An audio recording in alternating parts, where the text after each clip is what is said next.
para penatua jemaat dari Efesus, Paulus berkata, "Jagalah dirimu dan jagalah seluruh kawanan, karena kamulah yang ditetapkan Roh Kudus menjadi pemilik untuk menggembalakan jemaat Allah, yang diperolehnya dengan darah anaknya sendiri. Aku tahu bahwa sesudah aku pergi, serigala-serigala yang ganas akan masuk ke tengah-tengah kamu dan tidak akan menyayangkan kawanan itu. Bahkan dari antara kamu sendiri akan muncul beberapa orang yang dengan ajaran palsu berusaha menarik murid-murid dari jalan yang benar supaya mengikuti mereka.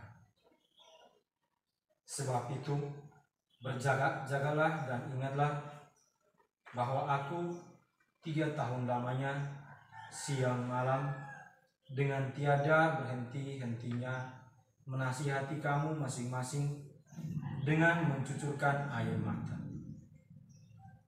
Dan sekarang aku menyerahkan kamu kepada Tuhan dan kepada firman kasih karunia-Nya yang berkuasa membangunkan kamu dan berkuasa pula menganugerahkan kepada kamu bagian yang ditentukan bagi semua orang yang telah dikuduskan. Perak atau emas atau pakaian tidak pernah aku ingini dari siapapun juga. Kamu sendiri tahu bahwa dengan tanganku sendiri aku telah bekerja untuk memenuhi keperluanku dan keperluan kawan-kawan seperjalanan. Dalam segala sesuatu telah kuberikan contoh kepada kamu bahwa dengan bekerja demikian kita harus membantu orang-orang yang lemah dan harus mengingat perkataan Tuhan Yesus, sebab Ia sendiri telah mengatakan, "Adalah lebih berbahagia memberi daripada menerima." Sesudah mengucapkan kata-kata itu, Paulus berlutut dan berdoa bersama-sama dengan mereka semua. Maka menangislah mereka semua terseduh-seduh, dan sambil memeluk Paulus, mereka berulang-ulang mencium dia. Mereka sangat berduka cita, terlebih-lebih karena Paulus katakan bahwa, "Hai kerajaan-kerajaan bumi, menyanyilah bagi Allah. Hai kerajaan-kerajaan bumi, menyanyilah bagi Allah. Kerahkanlah kekuatanmu, ya Allah. Tunjukkanlah kekuatanmu, ya Allah. Engkau yang telah bertindak bagi kami. Demi bait-Mu di Yerusalem, raja-raja menyampaikan persembahan kepadamu. Hai kerajaan-kerajaan bumi, menyanyilah bagi Allah. Hai kerajaan-kerajaan bumi, menyanyilah bagi Allah. Bermasmurlah bagi Tuhan, bagi Dia yang berkendaraan melintasi langit purbakala. Perhatikanlah Ia memperdengarkan suaranya yang dahsyat. Akuilah kekuatan Allah. Hai kerajaan-kerajaan bumi, menyanyilah bagi Allah.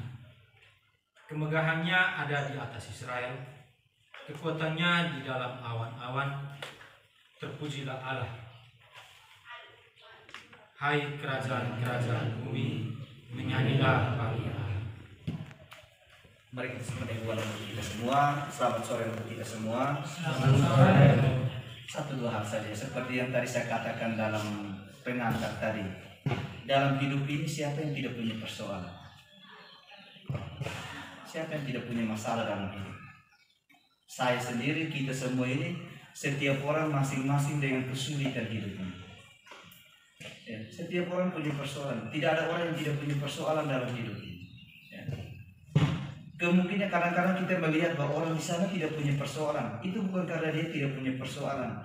Dia hanya pintar untuk simpan supaya orang lain tidak tahu. Ya. Jadi setiap orang siapapun dia, saya di sini, kita semua masing-masing bergulat dengan persoalan-persoalan. Hanya saja jenis persoalan kita berbeda. Antara satu dengan yang lain, jenis persoalan kita itu berbeda. Tidak ada orang yang tidak punya persoalan. Maka ini mau menguatkan kita bahwa jangan berkecil hati ketika kita atau teman-teman semua, kita semua ini menghadapi kesulitan-kesulitan dalam hidup ini. Jangan berkecil hati. Justru di dalam persoalan-persoalan hidup itulah orang menjadi dewasa. Ya kan? Kadang-kadang ketika kita belum menghadapi persoalan tertentu, kita rasa hidup ini biasa-biasa saja. Tetapi sampai ketika kita menghadapi persoalan seperti yang mungkin seperti ini, yang teman-teman hadapi seperti ini, justru di sini ada teman yang belajar. Oh, ternyata ini kesulitan, ini persoalan. Disitulah orang belajar supaya tidak mengulangi lagi. Itulah disebut bahwa masalah itu atau persoalan itu mendewasakan. Yang buat orang jadi dewasa, yang buat orang jadi kuat itu adalah persoalan-persoalan ini. Orang yang tidak mengalami kesulitan dalam hidup, dia tidak belajar, dia tidak pernah tahu bagaimana belajar untuk menjadi dewasa. Dia tidak pernah. Ya, masing-masing teman di sini datang dengan persoalan tertentu, memiliki kesulitan hidup tertentu. Ya, itu bagian dari proses hidupnya. Ya, itu bagian dari proses hidup. Belajarlah dari keadaan yang sekarang seperti ini supaya untuk kemudian menjadi lebih dewasa dalam hidup. Belajar menjadi lebih dewasa.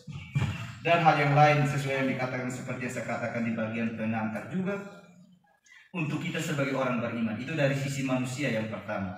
Dari sisi hidup kita sebagai orang beriman, Tuhan sendiri juga mengalami persoalan dalam hidup. Kita masih berada dalam masa Paskah, ya.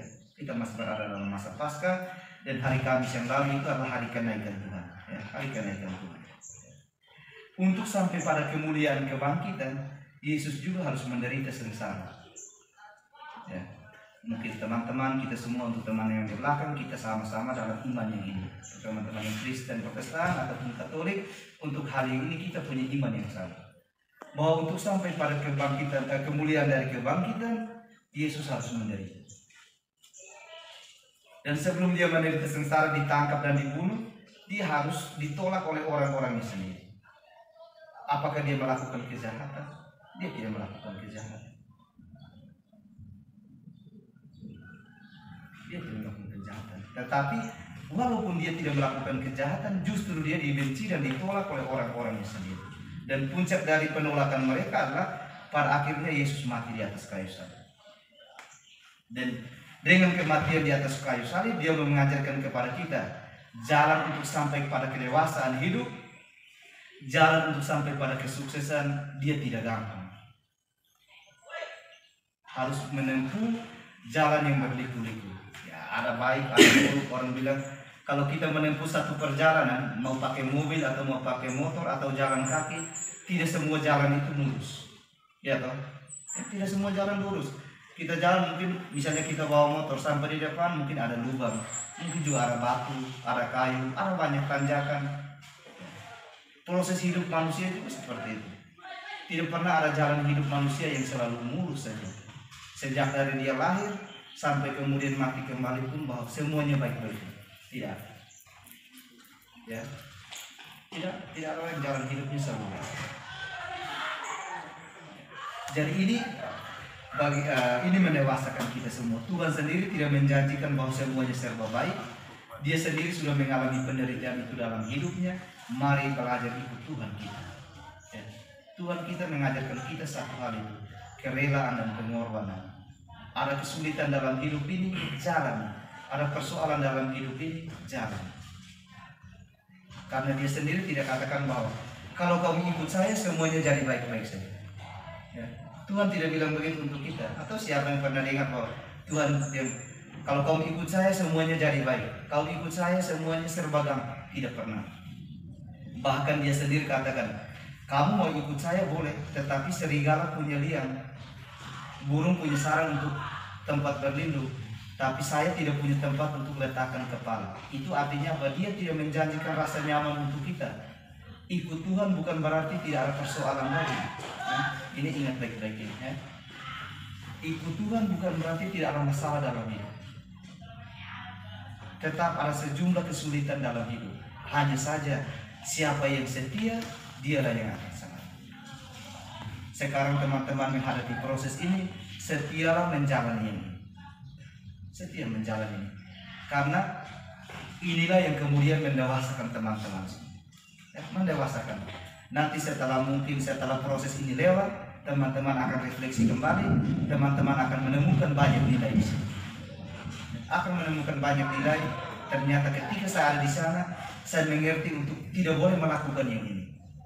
Ya, ketika saya masuk di sini karena satu hal tertentu.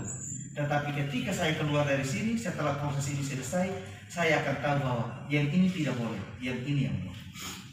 Ya, percaya, pasti akan seperti itu. Itulah nilai-nilai yang mendewasakan teman-teman. Dan yang paling penting, yang terakhir untuk kita semua, belajarlah untuk setia dalam hidup ini. Siapa yang setia, dialah yang akan selamat. Dan Tuhan sendiri tidak menjanjikan rasa nyaman untuk kita. Justru Dia sendiri menderita di atas kayu salib. Lalu kita ini mau mengharapkan yang gampang, tidak mungkin. Ya, ini meneguhkan teman-teman semua. Semoga menerima proses ini dengan baik. Setialah, siapa yang setia, dialah yang akan dewasa dalam hari akhirat. Selamat berefleksi, Tuhan memberkati.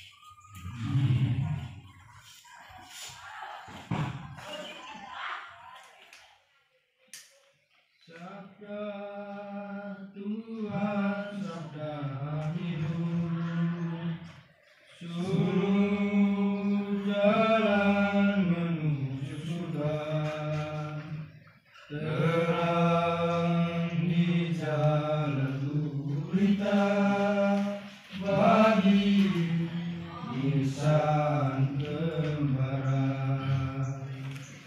Sinari hati dan budi yang dingin dan beku, dengan cahaya sabdamu, cahaya ilahi.